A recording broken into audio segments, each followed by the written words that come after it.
Welcome back to another D's Overthinking It session. Just wanted to unload some stuff out of my brain today. My head is stuck in the clouds and I just can't seem to find a way back to the ground. Been stuck up here ever since. Hell.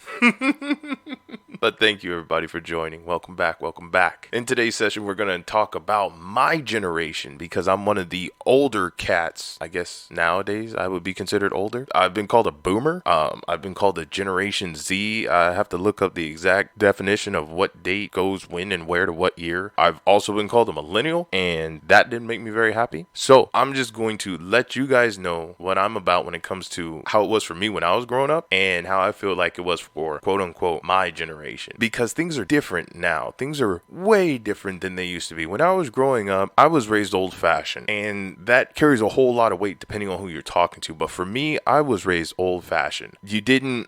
You didn't just let everything get under your skin. You know what I mean? You had to have a thick skin, especially, with me. I have an older brother. He's 6 years older than me. So of course, anybody who's a little younger sibling, you already know I got beat up, got tortured and all that fun stuff. Especially when his friends came around, he got older and, in his teenage years and all that fun stuff. However, I survived. So I'm here now.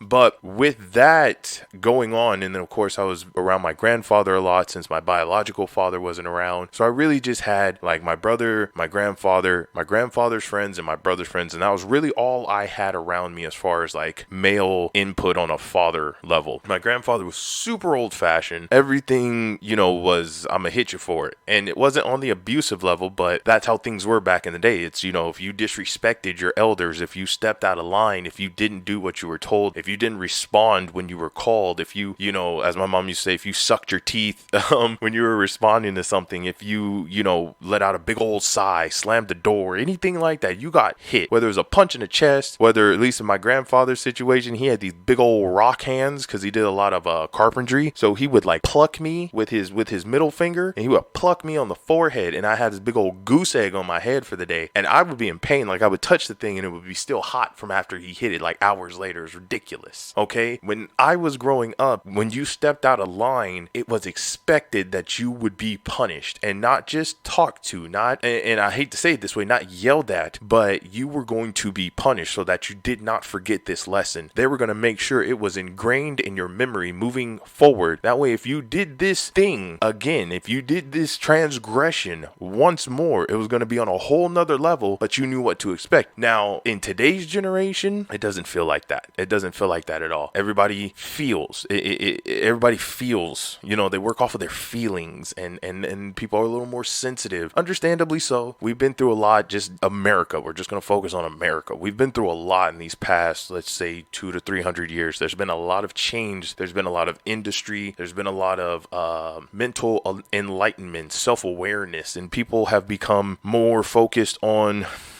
Unfortunately, while we're more focused on the future, we're also more focused on kind of things that don't really apply to tomorrow. We're kind of losing our way in some aspects, just some aspects, not always, because we made wonderful, beautiful advancements in technology and science and religion and just everything. People just being quote unquote woke and aware of themselves. We've done this through leaps and bounds. However, there are those outliers. There are those, I don't want to call them extremes because you kind of see it every day, but I guess extreme is becoming the thing. So we'll just say on that extreme side of the spectrum. So for instance, for me, when I go outside and you're just walking down the street or whatever, when you see a person, you say hi, you nod, you wave, you do whatever. It's courteous. It also lets that person know, hey, I'm not gonna rob you.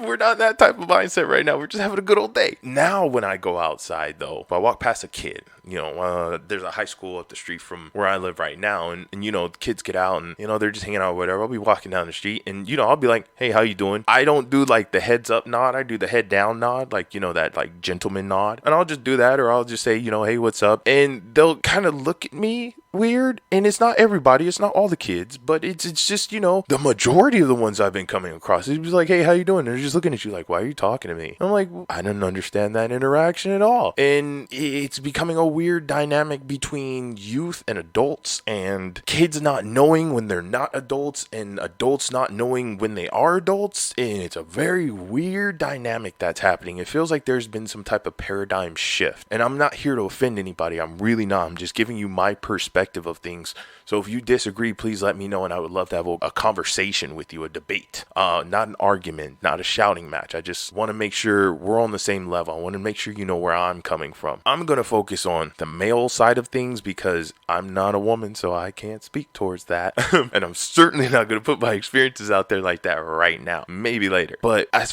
far as being a man goes, for me, being a man has a lot to do with control, self-control, and self-awareness. So it's more like self-awareness leading into the self-control, because you have to be aware of what you need to control about yourself. So you can't just be in control without being aware of what you're controlling. Hey now. So, when I was growing up, it was don't show emotions, but it wasn't be a robot.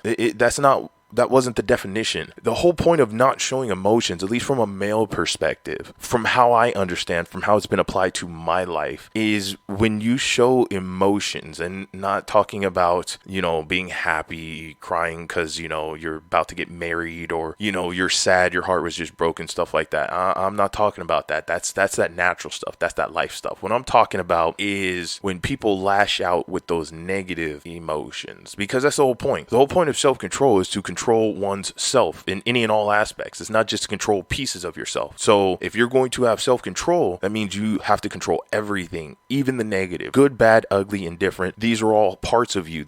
All of these emotions and all of these situations have come together to form your character and the person you are. So you have to make sure that you are always in control of that person. So for me, when I was told not to show emotion, it was to not show a sign of weakness. Not a weakness to a female. It is more of weakness to another male, especially if you're trying to get your point across, if you're trying to protect something, if you're trying to pose a convincing argument. You want to make sure you keep your feelings in check, because sometimes, not all the time, but sometimes when we leave our feelings unchecked, those negative emotions, and yes, I consider anger and rage and depression and things like that, I consider those negative emotions as far as my life applications. When those negative emotions start to creep out and they start to bubble over, and you then go from we'll just say a pleasant conversation, maybe a highly intense debate, to a full-on screaming match where now we have to go into fisticuffs over something that literally made no sense to be fighting over. That's what I'm talking about. That's when you lose that self-control. Now,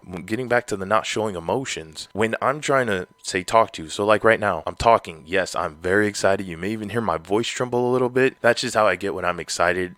Some people think it's because I'm scared. I'm not. I just don't know what to do with all my energy sometimes. So when I get excited, I have to kind of tone it back a little bit, because I've learned more times than not that I'm not paying attention to myself when I get excited. So I go from a calm kind of talking, maybe a little elevated talking, to almost a shouting, and I don't realize it, but that's my energy coming out through my voice. And I'm trying to convey that to this other person. And so it's like, well, I can't put you inside of me to feel it. So if I shout it at you, maybe you'll understand. And I had to learn very quick in life that that's not how it works.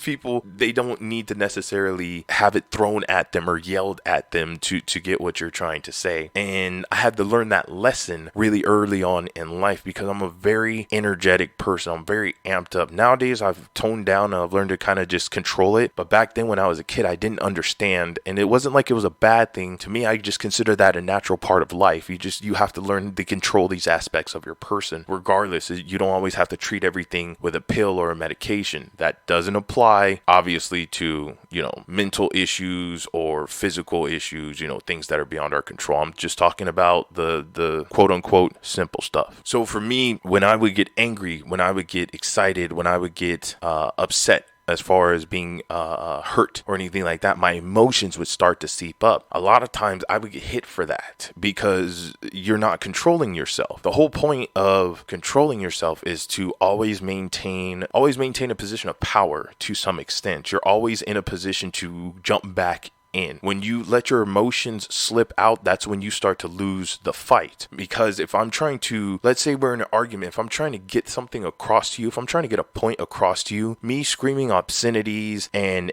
telling you who you are and putting you in your place, that's not going to help you understand me. That's not going to help you get who you're talking to. That's not going to make you want to listen to what I'm trying to say. That's just going to make you tune out, shut down, and if anything, you're either going to escalate the situation further, further, or you're just going to completely shut it down and walk away, thus rendering the whole conversation moot. And that's stupid to me. The whole point of a conversation is for two parties or more to have an open channel of dialogue, for there to be learning, understanding, and rationalization in there, so that we can all understand each other just a little bit better than we did yesterday. But if I'm slipping up and I can't even talk to you without every other word being a motherfucker, a bitch, the N-word, a racial slur, or something like that, if I can't even talk to you without just using my normal terminology, my normal basic verbiage, then we have a problem. We have a disconnect immediately, because that's, to me, that's like the basic form of communication, especially for people, is to talk. I'm talking about when me and you have a problem, when me and you have something we need to work on, when me and you have to come together and unite toward a common goal, when me and you, or you and them, or all of us have to unify, guess what? We're going to talk to each other, because that's just a basic form of communication. I need to talk to you. I need you to listen to me, and I need me to listen to you, because what you have in your head is not what I have in my head. No, we may not be opposites, but that doesn't mean we think exactly alike. You are a unique individual. I am a unique individual. We have unique viewpoints on things. So that means no matter what, even if I don't like you, even if you don't like me, just for the simple fact that we are not the same person, I need to listen to you. I may not like what you have to say, but I should still listen. So jumping back into what I'm saying about controlling my emotions. Sorry, I went off there for a minute. I'm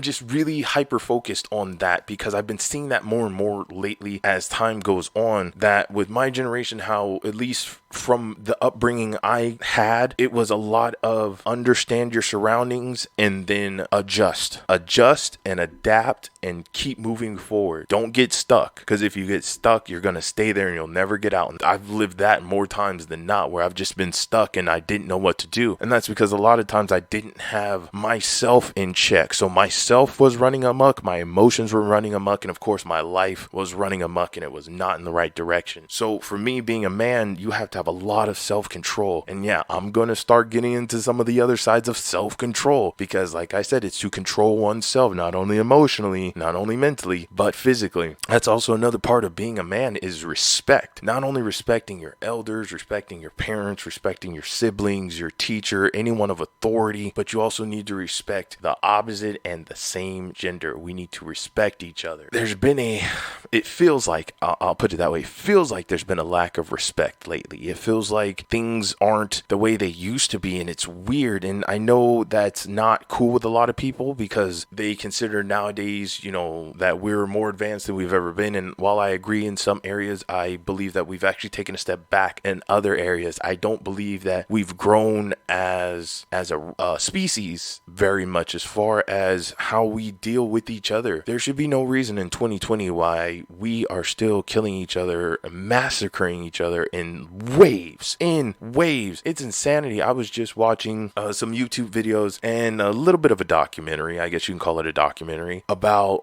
slave trade, and how, it's not right to just blame white people for slavery. And, in the back of my mind, I'm like, well, yeah, that's true, because the slaves had to get sold in the first place. So that means there were other, people of color involved in that whole thing. We're not going to delve into that in detail, but I'm just saying, so to just assume that you know everything, or that you have everything in check, or that you have it all under control and nobody knows better than you, it's just beyond stupid. It makes no sense. It makes absolutely no sense. But when it comes to respect, you have to learn to respect yourself, so that way you can respect others. You always should have respect. I don't care what word you want to substitute for respect, as long as the meaning is the same. When I say I respect you, that means I think of you on a different level. You're not a piece of meat to me. When I say I respect you, I'm just talking about on a person-to-person basis. When I respect you, that means I'm looking at you on a whole different level. For me, because as a person, it's hard for me to want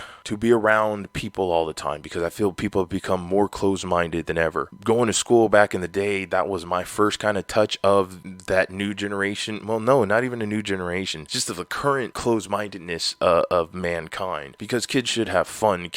They should be the most loving people on earth. There should be no reason why we have kids in school that are bullying each other, driving each other to suicide, and killing each other, and all of this ridiculous shenanigans that's going on. Kids are are probably the most purest form of a human being you will find. They don't have hatred. They don't have anger. They don't have racism and bias and all this. These things you have to be taught. You're not born a racist. You're not born hating a certain group of people over another. You're not born, fighting religious battles with each other. You're just born. That's it. You're just here. All of this other stuff you have to be taught. You have to see. It has to be absorbed in by your mind, and then your environment around you just keeps repeating it until it becomes a natural way of life for you. But that's not how it was all the time. That things have changed, and I think that's because, to an extent, yes, we've been manipulated by our media. It's taught us to fear each other. It's taught us to hate each other. It's kept us in this kind of bubble of panic, and I don't like to say that because a lot of people don't like to believe that. They don't want to believe that their main source of information is set up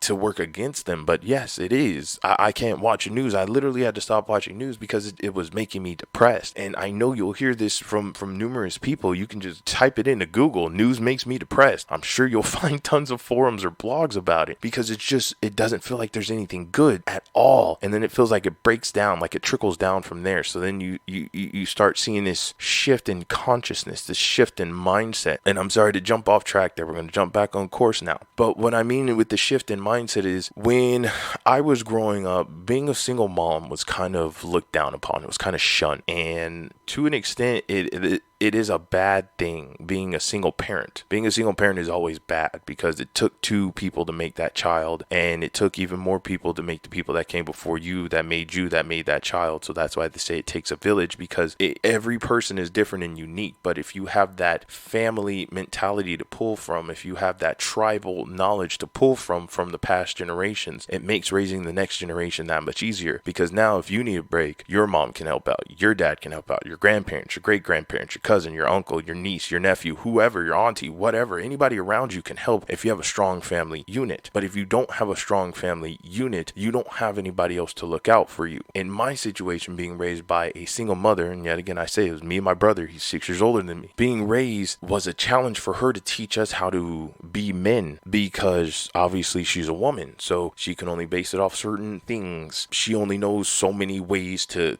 communicate certain things, and she can only feel a certain way. So she knows what we're going through, but she can't necessarily completely understand what we're going through. So by gum, I mean, she made it work, and thankfully so. But it also was because of our family unit, our family structure. So while, yes, my mom couldn't teach us how to be men, my grandfather could. My grandfather's friend, my brother met a few good people here and there. You don't always make good decisions as a teenager, but even he had a few good friends that were in that manhood mindset, or that transitioning phase of going from man boy to man, kind of like a Digimon. You start off as like baby Mon, you evolve into adolescent Mon, who evolves into teenage Mon, and then you evolve in adult Mon, and then man. And then man. But it taught me that people are not what you see on TV. Things aren't always the way they appear. And it also taught me to have value in those teachings from the old school, because with me having self-respect and having respect for others, and like I said, I'm going to mainly focus on the opposite gender, so having respect for a female, there's just certain things you just don't do. And it's not to say the thoughts don't go through your head, but you just don't do it because you have respect for yourself, you have respect for that person, and you, in your mind, putting yourself in their shoes, thinking, I wouldn't want that to happen to someone I love. That should always be, that driving force, especially when it comes to things like abuse or forceful intercourse or consent in relationships, anything like that. We shouldn't be doing these things to each other. And it's crazy for me to have to say, and I'm sorry I can't articulate it the way I want to, but at the same time, it's crazy that we haven't gotten any better at the things we were still having problems with back in the Stone Age. From what it sounds like, we still don't know how to treat women. Women still don't know how to treat us. You have a few good apples here and there, you have a few good perfect matches where people just kit together and you're just like, damn, those two belong together. And then you have other situations where you're just like, how in the hell did you two even cross paths? You should be down in a swamp and you should be in jail. What in the hell? Y'all don't have respect for yourselves and you don't have respect for each other. And that's what's crazy, because that all goes into emotion. That all comes back to, how do you control yourself? How do you let yourself out? How do you show what you're feeling on the inside? If you can't do it without cussing and putting your hands on people, or forcing somebody to do what you want, or doing things behind people's backs, like, it doesn't make sense to me as a person. No, I am not flawless, and I am certainly not saying you are a terrible person if you've done anything wrong. But at the same time, after the first time, and that doesn't go for all the situations I just mentioned, but after the first time, when you know you've done something wrong, there should never be a second time. It just shouldn't be. That doesn't even make any sense. You should actually go the opposite way and start helping other people not have the first time happen, because that's the whole point. It's for you to go through something and then survive it and then pass it down to me so I don't have to go through it. Or if I end up in that situation, I know how to get the hell out of it, or I understand how to handle it a little better because you didn't handle it properly, but because you made it through and you saw the better side of things, you can pass that on to me, and that builds on to my character. That helps me with my self-control. That helps me with my self-restraint. That helps me in building myself up. But with this generation, it feels like they don't want to listen to nothing, man. They don't want to hear anything you got to say. Whoever's the loudest wins. It seems to be the lay of the land, more times than not. And like I said, this doesn't apply to every single person in the world. This has just been my observation of my tiny little spot on the earth.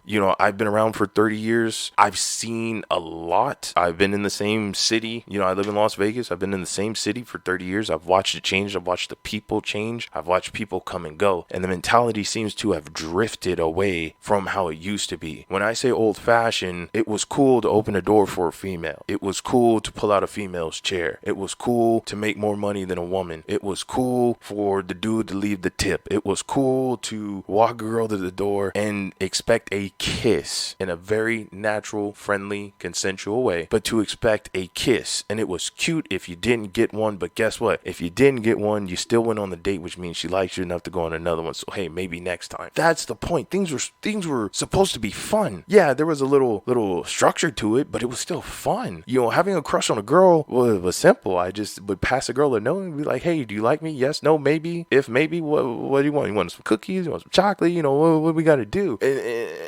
And it feels like things just got overly complicated after that. Then you threw in sex and hormones and drugs and alcohol and parties and bad decisions. And, one bad step deserved another. And then next thing you know, you're down here, and all of this because you didn't have any self-control, because you didn't learn from your elders, because you didn't have any elders, because you were raised by a single parent and their parents were already dead and they were too young when they had you. So you got a kid raising another kid, and the kid that's raising the kid has no more intelligence than the kid they're raising. So you're both raising each other. And that becomes an issue, because now who the hell is in charge? Who's going to be the dominating figure? You lose your whole family dynamic that way. And that's why it's crazy to me, because I have all these things that I see. I have all these thoughts in my head that I want to communicate. I cover a lot of topics in my overthinking it session because I'm overthinking it. That's the whole point. I have a lot of ideas. I'm throwing out a lot of information. But if you can keep up, you'll understand that this is just because I've just been alive. And I would hope me and you are on the same level of thought. Maybe not in 100% agreement, but at least on the same level of thought, where you've noticed a change and you don't quite understand why. I mean, we all understand to some degree. There's variables that are very blatantly obvious, but in the grand scheme of things, we don't understand the bigger picture as to why. But we just want to go ahead and put it out there so that way we can at least let people know, hey, something's off. Maybe it's time we slow down and reevaluate the situation. Maybe if it's one more voice added to the symphony of voices out there, it might just be just enough. So that's why I'm putting it out. But hey, I'm D. I'm just overthinking it. Thank you for joining me. Please join me next time for my next rant. I promise it gets easier to keep up with me the more the more you tune in. By no means have I covered the full spectrum of the topic I wanted to cover today. Hopefully I'll be able to pick up more with that in my next session. But I just wanted to go ahead and pump something out because I don't get a lot of time throughout the week. And so when I do get that moment where I can just sit down and woo-saw, I want to it's just word vomit. It's thought vomit. And hey, I'm sorry sorry to use the word vomit so much, but it's a lot. It's a whirlwind of emotion, and it's a whole just hurricane of thought that I'm trying to get out in a very short, brief time. But I hope you're able to keep up. I hope I said something that at least got your attention, maybe made you think a little bit, maybe made you kind of step back. And if I didn't, guess what? I'll hit it next time. But once again, thank you all for joining me. Hope you have a wonderful evening. This is D, still up in the clouds. I'll see you next time.